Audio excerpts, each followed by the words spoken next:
I'm Andre Wolper, founder and CEO of OpenBody. We at OpenBody deliver virtual garment experiences on behalf of our customers in 3D. And we do this for some of the major sports apparel brands in the world. We started a company on a vision to enable virtual try-on for consumers of apparel products. And in the pursuit of that vision, we came across related opportunities, and one of them is to support the customization of apparel products in the buying process. This is where we're very active now and have established a position of leadership. The best decision we made in the past year is to add to our API a mode that connects our technology well with some of the other players in the ecosystem, like Adobe Scene 7. This makes it easier for our customers now to embrace our technology more easily at less effort.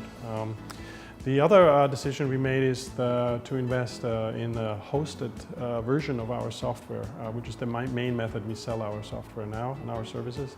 And this hosted version involved the build out of a significant enterprise delivery capability, and it's paying off.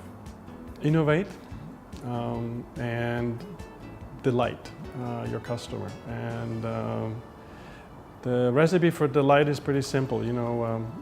Satisfaction of a customer is the delivery you give them minus the expectation you've set for them.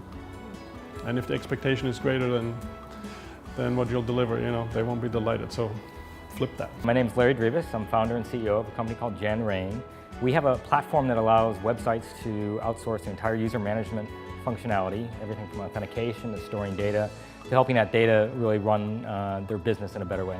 We put customer success as a primary goal, and so that really drives everything. I think we're very transparent. We work our butt off for the customer, and really it's that simple. I don't think there's any special magic.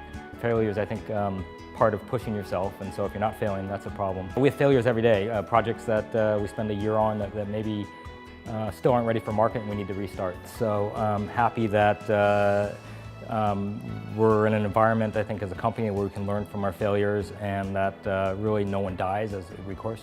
We're lucky enough to be in an environment that we found a growing market.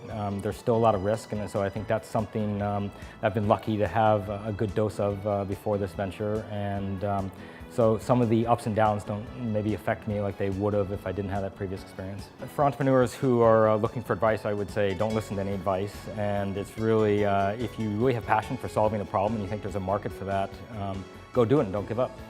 My name is Luka, and I'm the founder and CEO of Puppet Labs. I founded the company 8.5 years ago, and I founded it basically to help people manage large data centers. And what we do is we write software that makes it so that you can easily get all of your stupid computers to do what you want them to do.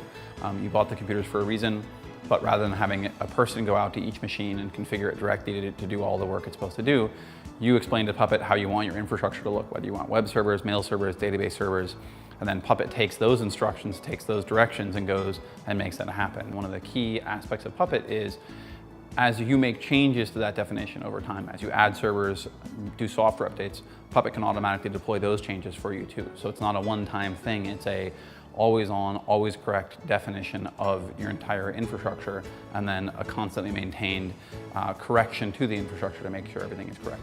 What failure teaches you is of all the ways you can fail at something, you've discovered one of them. That being said, a lack of failure in someone's life does tell you something, and it tells you that either they have been fantastically lucky or they've taken no risks. And anybody who's doing anything remotely entrepreneurial, you do that inherently.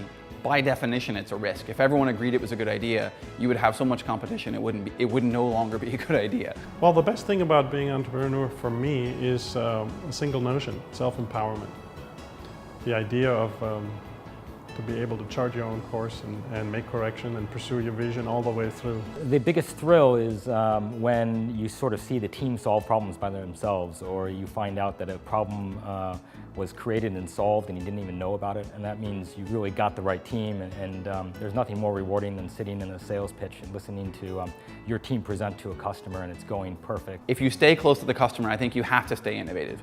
It's when you lose sight of what your customer's problems are, it's when you lose sight of what their real issues are, that I think you run the real risk of becoming more sedentary, and as a result, losing your growth rates, losing that entrepreneurial spirit.